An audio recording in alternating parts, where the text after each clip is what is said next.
Sa ka biktima sa demolition sa Kugon. Sa Dalya.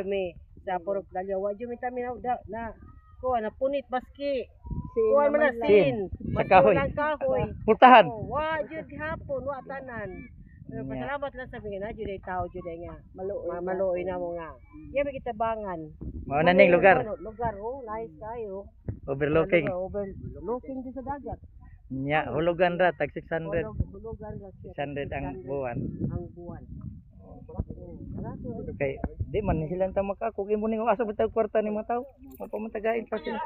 Pero pwede naman sa tigog di magdugang. Nay tubig na construction gani. Na may budget. Nanay budget rawasan ni dinhi.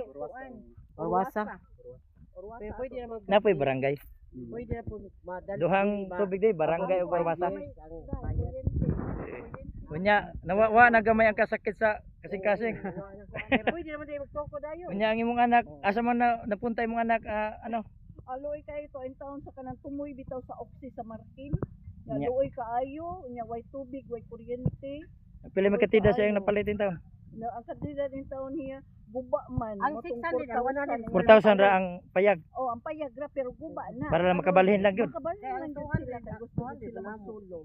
Nabiktima gahapon sa demolition. Nya usa may kasulti nimo okay ba kaning lugar? Pero kaayo ko. Salamat kayo. Wa na gyud kasakit yun. Kato ba Puro luag-luag ang ako dughan nga. Kuan 200 square meter. Na ako